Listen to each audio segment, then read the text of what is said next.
As a conductor और insulator depending on the temperature. अच्छा, इसमें से ऐसा कौन सा कंपाउंड है कि जो टेम्परेचर पे डिपेंड करता है, वो इंसुलेटर बनेगा कि क्या बनेगा, कंडक्टर बनेगा? तो दोस्तों ये सीधा क्वेश्चन और ये सीधी बात आपने शायद देखी होगी आपके बुक में ही, वो टू, वो three and TiO2, sorry TiO3, वो मतलब ऐसे लिखा जाता है, वो टू, वो थ्री एंड TiO3, ये चारों जो है वो मेटल के ऑक्साइड है और दे कैन कन्वर्टेड मेटालिक और insulating property depend on temperature. इन सब की जो प्रॉपर्टी है ऐसी, वो किस पे डिपेंड है? टेम्परेचर पे डिपेंड है दोस्तों। याद रखना, कम टेम्परेचर ज़्यादा टेम्परेचर पे ये लोग क्या बन जाते हैं?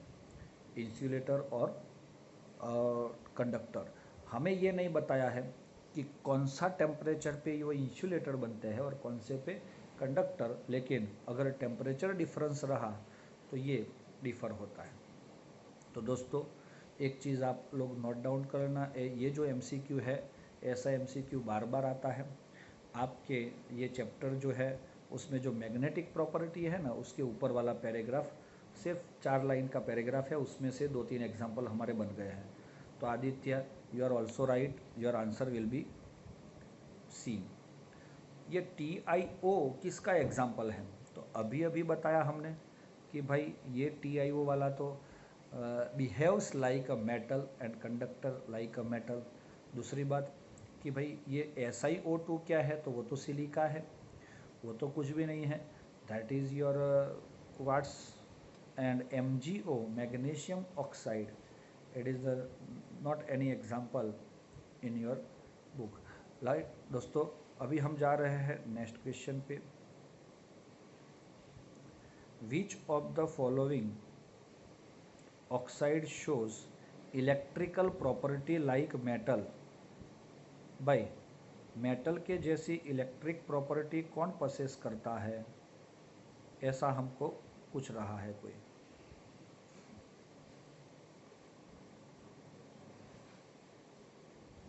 अभी आया था, वापस क्वेश्चन आया, सिमिलर क्वेश्चन।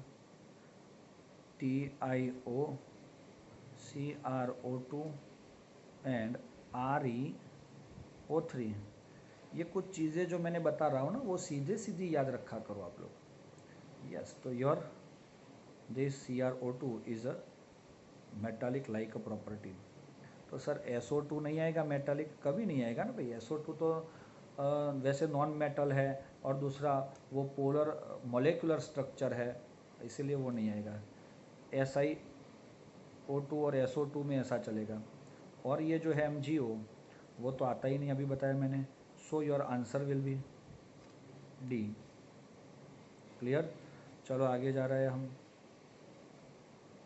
द लेटाइसाइट और in pure crystal can not be occupied by, है भाई अच्छा, लेटाइसाइट जो होती है, लेटाइसाइट का क्या मतलब होता है? पहली बात ये, क्रिस्टल के अंदर बीच में जो स्पेस होती है, जहाँ जहाँ आयंस नहीं होते और आयंस की जगह वो स्पेस बनता है क्रिस्टल के अंदर, इसको इंटरस्टेशियल स्पेस भी बोल सकते हैं, ये वाला। तो वहाँ पे क्या मॉलिक्यूल होता है, वहाँ पे क्या आयन होता है, वहाँ पे क्या इलेक्ट्रॉन होता है कि एटम होता है? आप लोग बता सकते हो मुझे?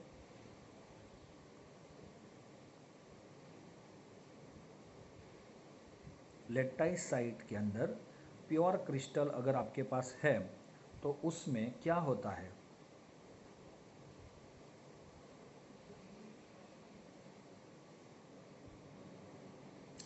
अभी मैंने बताया कि ये इंटरस्टेशियल साइट में कभी एटम या आयन नहीं जाता। ये लेटाइसाइट का जो प्योर क्रिस्टल है उसमें बीच में इलेक्ट्रॉन्स होते हैं। क्या होता है? इलेक्ट्रॉन्स होते हैं। और ये लेटाइस साइट जो होती है वो क्या है, तो that is the one kind of position which are different than the molecule और ions present in a crystal. So your answer very good, honey. It's a E, electron C. Graphite cannot be classified as, आप लोग बताओगे मुझे, ध्रुविल, जैनिल, रक्षित, नैतिक। मुझे लग रहा है कि यस, जिया, हनी, अंतरिक्ष, सबका आंसर ऑलमोस्ट बिल्कुल, ईशा सही है, फाल्गुनी सही है, हाँ बिल्कुल सही है, क्योंकि आपको अभी बताया कि ग्रेफाइट जो है it is called a network solid, covalent solid और conducting solid. So what happen, that is your ionic solid, वो ग्रेफाइट के लिए बिल्कुल गलत हो जाएगा। So your answer is D. Clear. Next topic पे जा रहे हैं अब, next question. Cation are present in interstitial site, which is called interstitial site दोस्तों, which is called interstitial site.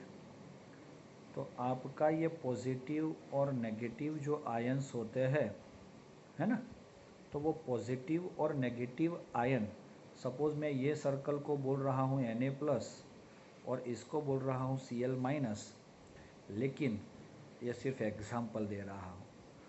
What is interstitial site, जो ये वर्ड आपको छुपाया हुआ है, ये क्या है इंटरस्टेशियल साइट, ये बीच वाली जो जगह है उसको इंटरस्टेशियल साइट बोला जाता है। अब आपने दो तरह की यहाँ पे डिफेक्ट्स देखी है, एक है फ्रेंकल और दूसरी है शॉर्टकी। शॉर्टकी इसमें क्या होता है, पॉजिटिव और नेगेटिव दोनों रिमूव हो जाते हैं, पूरे निकल जाते हैं अंदर से। लेकिन फ्रेंकल के अंदर क्या होता है, पॉजिटिव आयन जो है वो साइज में छोटा होता है कंपेयर टू नेगेटिव आयन, और उसकी वजह से वो बीच में जाके बैठ जाता है। सो बीच में कहाँ, तो इन इंटरस्टेशियल स्पेस। मैं आपको सिर्फ बता रहा हूँ कि ये फ्रिंकल और शॉर्टकी में डिफरेंस क्या है, अब बता देता हूँ। चलो, तो आपका आंसर तो सही हो गया दोस्तों, your answer is D. Sorry, ए गलती हो गया मेरे से। ओके दोस्तों, चलो मैं बता रहा हूँ फ्रेंकल की बात। मैं शॉर्टकी की बात करूँगा तो आपको फ्रेंकल अपने आप समझ में आ जाएगा। शॉर्टकी, तो दोस्तों शॉर्टकी में क्या होता है, एक पॉजिटिव है और एक नेगेटिव है, तो दोनों की साइज़ कैसी है, ऑलमोस्ट सेम। मतलब पहला पॉइंट होगा आपका साइज़ में डिफरेंस कम होना, तो दैट इज़ योर शॉर्टकी। क्योंकि साइज़ में डिफरेंस होगा, कम होगा, तभी अगर पॉजिटिव जा रहा है तो उसके साथ नेगेटिव जाएगा, यस और नॉट, तब जाके आपको शॉर्ट की साइज मिलेगी। दूसरी चीज़, अगर सेम साइज का आपका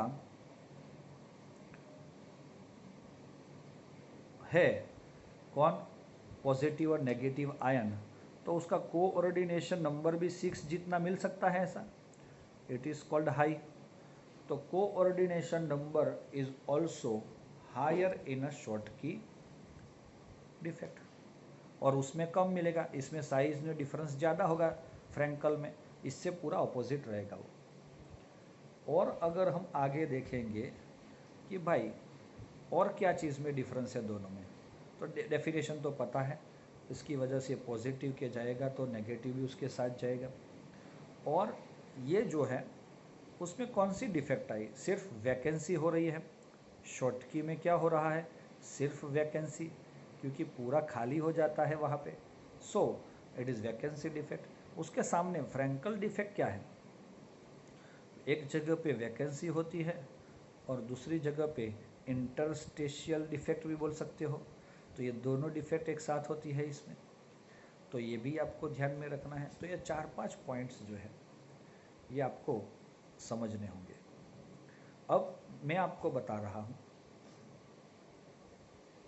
कि इसके एग्जाम्पल क्या है। शॉर्टकी के एग्जाम्पल मतलब जिसमें सिमिलर वॉल्यूम हो, साइज हो, NaCl, KCl, CSCl, ये 3 कॉमन हो जाएंगे और एक है AgBr। तो ये हो गए आपके किसके, शॉर्टकी के। ये S मतलब शॉर्टकी। अब फ्रैंकल के एग्जाम्पल में बता रहा हूँ, ZnS, AgCl, AgI, रेडी। लेकिन ये AgBr स्पेशल केस में it is contains Frenkel as well as Schottky defect. तो ये आप लोग अलग से ध्यान रखोगे AgBr। चलो दोस्तों, क्लियर हो गया। तो ये अपना आंसर तो सबको पता ही है, कौन सा है, Frenkel defect. Schottky defect observed in a crystal. चलो, शॉर्टकी डिफेक्ट कब दिखती है? आप लोग, मुझे लग रहा है कि आप आंसर दे सकते हो इसका। Some cation move from their lattice site to interstitial site, yes or not? तो यस दोस्तों। नो नो नो नो, अगर ऐसा हुआ तो it is called a Frenkel. Equal number of cation and anion are missing from the lattice, it is absolutely right. अभी भी बात हुई हमारी, क्योंकि उसमें दोनों चले जाते हैं। Some lattice site are occupied by electron, नहीं नहीं भाई नहीं, गलत है ये। और present in a lattice, no, impurity की बात ही नहीं है इसमें। So your option is B. और बहुत सारे बच्चों ने बी आंसर दिया है और वो जीत रहे हैं। और एक नया क्वेश्चन आगे जा रहे हैं। कौन बनेगा करोड़पति खेल रहे हैं। Which of the following is true about the change acquire by the P type semiconductor. चलो भाई, पी टाइप का कोई सेमीकंडक्टर है तो उसमें क्या चेंज होता है, पॉजिटिव, आप लोग बताओ। चलो, पी टाइप कंडक्टर, अब मैं बता देता हूँ आपको वो कैसे बनता है। आप लोग अगर समझना चाहो तो मैं दोनों पी और एन टाइप का समझा सकता हूँ।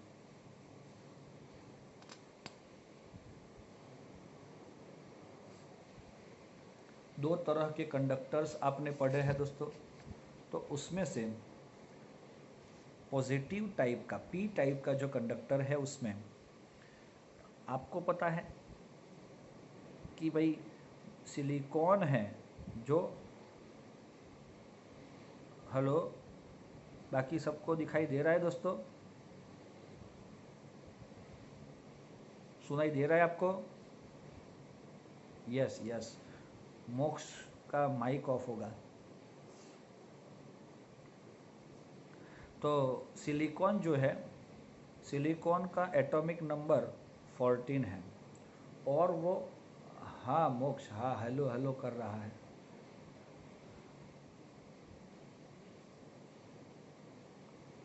सिलिकॉन का एटॉमिक नंबर 14 है, उसके आउटर शेल में 4 इलेक्ट्रॉन है। अब उसके साथ आप क्या करते हो, डॉपिंग वर्ड सुना है आपने? डॉपिंग वर्ड क्यों यूज़ करते थे हम, पता है आपको? सिलिकॉन की जो कंडक्टिविटी थी, मैं अभी यहाँ पे आपकी फिगर से बता रहा हूँ। मैं पूरा थियरम ही अच्छे से समझाऊँ तो जरा मज़ा आ जाएगा। चलो दोस्तों, ये क्या है, इसको हम बोलेंगे बैंड। ये बैंड है, वो है वैलेंस बैंड, और ये है conduction band. Valence band and conduction band. Electron होता है वैलेंस बैंड में। कहाँ पे होता है? इलेक्ट्रॉन होता है वैलेंस बैंड में। अगर वैलेंस बैंड वाला electron can goes to conduction band, अगर वो कंडक्शन बैंड में जा सकता है तो आपका ऐसा substance can become a conductor, can pass electricity. जो भी सब्सटेंस में वैलेंस बैंड में से इलेक्ट्रॉन कंडक्शन बैंड में जा सकता है वो क्या बन सकता है, कंडक्टर बन सकता है। अब क्या हुआ, मैं आपको 3 एग्जांपल दे रहा हूँ। एक ऐसे है VB और CB, एक में ऐसे है और एक में ऐसे है। तो दोस्तों ऐसा वाला इलेक्ट्रॉन, ऐसा वाला इलेक्ट्रॉन और ऐसा वाला इलेक्ट्रॉन, अब क्या हुआ, ये वाला electron easily can goes to the conduction band, so it is a conductor. अब ये जाता है आधे रास्ते में से वापस आ जाता है, मतलब वो ऊपर तक नहीं जा सकता, सो इट इज़ अ इंसुलेटर। और ये जो है वो तो कभी भी नहीं जा सकता, ये भी इंसुलेटर है, समझ लेना। तो सर ये तो दो दो इंसुलेटर हो गए। तो अब मैं बता रहा हूँ आपको कि ये भले ही इंसुलेटर है आपका, लेकिन इसको मैं पीछे से धक्का दे रहा हूँ। वो रेडिएशन दे सकता हूँ मैं, या तो मैं इसको हीट दे सकता हूँ। तो अगर मैं रेडिएशन या हीट दूंगा इसको, तो ये सीधा इलेक्ट्रॉन जाके यहाँ पे बैठ जाएगा, so it become a conductor. तो ऐसा कंडक्टर जो धक्का देने से कंडक्टिविटी दिखाता है, तो that is called your semiconductor. तो यस दोस्तों, ये सेमीकंडक्टर वाली बात हो जाती है। तो सेमीकंडक्टर के अंदर आप लोगों को ये चीज़ खास ध्यान में रखनी है कि initially at normal condition they are insulator, but if we give its energy or radiation, it gives the conductivity, it can transfer conductivity or electricity from itself. So क्या हुआ दोस्तों, अब हमें ये तो सब पता चल गया। आपको कोई पूछेगा कि ये दोनों के बीच की जो चीज़ है उसको क्या बोला जाता है, ये जो डिफरेंस है दोनों के बीच का उसको क्या बोला जाता है दोस्तों? तो मैं लिख रहा हूँ यहाँ पे EG। EG का मतलब क्या हो जाएगा, energy means E and G means gap. याद रहा है दोस्तों, दोनों की एनर्जी के बीच में कुछ ना कुछ गैप है, तो वो हमें यहाँ पे दिख रहा है। तो that is your energy gap. Clear? तो एनर्जी गैप का मतलब आप लोग शायद मेरे ख्याल से समझ सकते होंगे कि व्हाट इज़ एनर्जी गैप। और यहाँ तो सबसे ज़्यादा एनर्जी गैप डायमंड में होता है क्योंकि इट इज़ अ इंसुलेटर, और जो मेटल्स है उसमें कम एनर्जी गैप होता है बिकॉज ये तो कंडक्टर है, समझ में आया। और इसमें मीडियम होता है इंसुलेटर, सॉरी सेमीकंडक्टर में। तो आप लोग समझ गए होंगे। अब हम नेक्स्ट टॉपिक के अंदर ये समझाना चाहता हूँ कि ये जो इंसुलेटर है आपका, वो इंसुलेटर की कंडक्टिविटी हमने बना तो ली थोड़ा टेम्परेचर देके, लेकिन we are not satisfied with its conductivity. So if we want to increase its conductivity we add some impurity. Yes, हम कुछ ऐड करते हैं इम्प्यूरिटी के तौर पे, किस में, इस सेमीकंडक्टर में, कि जिसकी वजह से ये सेमीकंडक्टर हमें अच्छे से क्या दे सके, तो वो हमें अच्छे से कंडक्टिविटी दे सके। इसीलिए ये जनरली सेमीकंडक्टर के अंदर अगर देखोगे आप तो सिलिकॉन आता है, और 14 ग्रुप के जो एलिमेंट है वो जर्मेनियम आता है, तो ऐसे आते हैं। अब इसके अंदर हम कुछ डाल रहे हैं बोरॉन, एल्यूमिनियम, गैलियम। दोस्तों याद रखना, आपके बुक में एक ऐसा टॉपिक दिया गया था कि भाई सिलिकॉन के अराउंड में 4 इलेक्ट्रॉन है, नो प्रॉब्लम, और ऐसे बोरॉन उसके अगल बगल में आएगा तो बोरॉन के अराउंड 3 ही इलेक्ट्रॉन है। समझ रहे हो आप लोग कि नहीं समझ रहे हो? और ये पॉजिटिव क्यों बना? क्योंकि उसके पास एक इलेक्ट्रॉन की कमी है। वो खुद पॉजिटिव और नेगेटिव नहीं होता, उसके पास क्या कमी है, एक इलेक्ट्रॉन की कमी है और इसकी वजह से वो क्या बन रहा है, तो इट बिकम्स पॉजिटिव। सो यहाँ पे बोरॉन के पास एक इलेक्ट्रॉन कम होता है, सिलिकॉन के अराउंड में 8 इलेक्ट्रॉन हो जाते हैं, बोरॉन ने टोटल किए तो उसके पास 7 ही हुए। मतलब क्या हुआ, ये 7 इलेक्ट्रॉन की वजह से उसके पास एक ही इलेक्ट्रॉन बचता है। लेकिन यहाँ पे कहीं पे आपको पॉजिटिव नेगेटिव दिख रहा है, कभी नहीं दिखता है। सो वी कैन से कि अगर पी टाइप का सेमीकंडक्टर ये तो बन गया, लेकिन उसमें कोई पॉजिटिव और नेगेटिव चीज़ नहीं होती, सिर्फ उसमें एक इलेक्ट्रॉन अकॉर्डिंग टू सिलिकॉन और बोरॉन वो जब अरेंजमेंट हो रहा है तब कम है।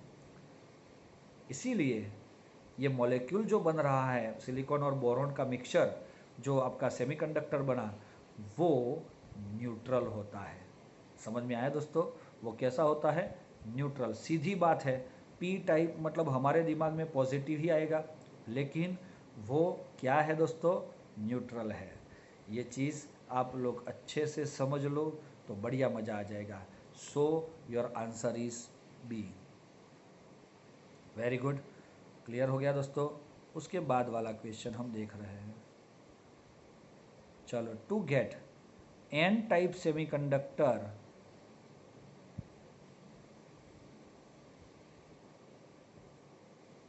फ्रॉम सिलिकॉन लिखा है दोस्तों, याद रखना। If it should be doped with substance. चलो आप लोग बता सकते हो मुझे, अब भी मैंने बताया। सिलिकॉन के पास 4 इलेक्ट्रॉन हैं। अगर मैं इसमें ये 14 ग्रुप है, बोरॉन जैसा 13 ग्रुप डाल देता हूँ तो इसमें 3 इलेक्ट्रॉन होंगे, तो टोटल 7 इलेक्ट्रॉन हुए। अगर 7 हुए तो एक इलेक्ट्रॉन लेस है, तो ये पॉजिटिव पी टाइप बनेगा।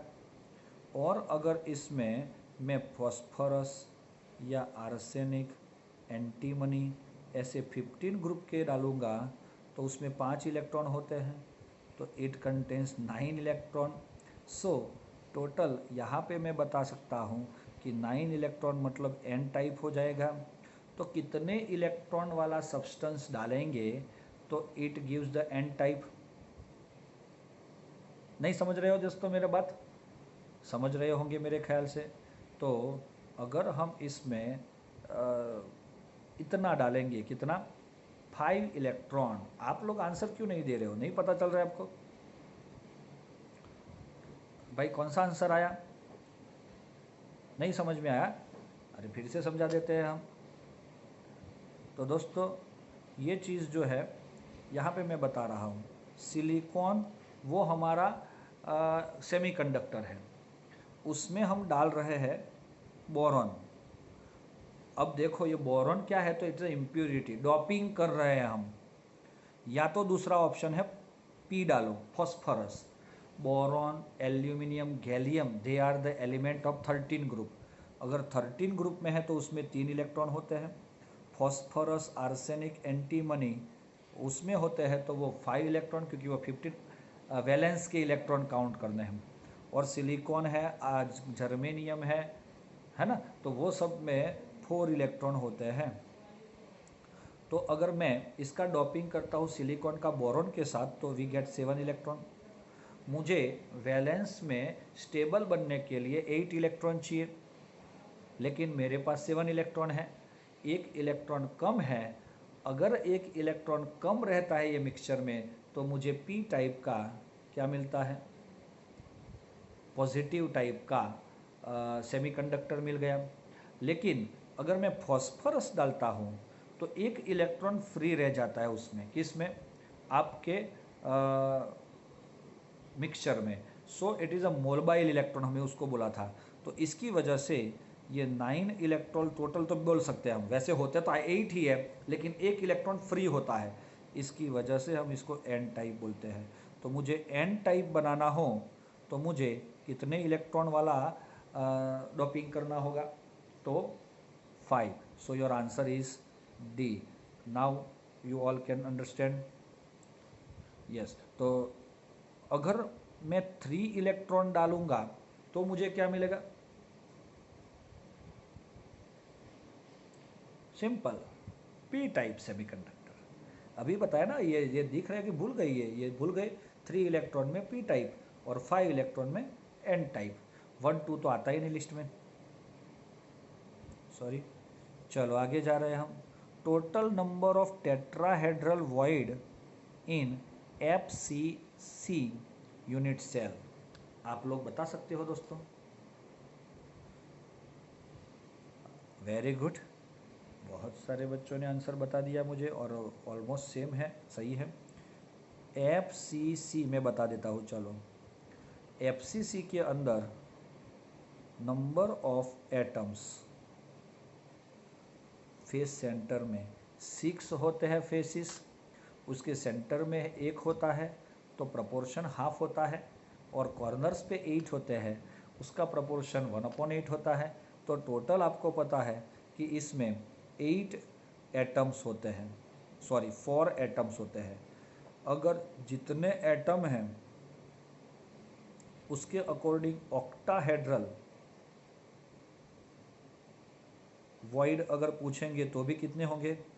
4। लेकिन टेट्राहेड्रल वॉइड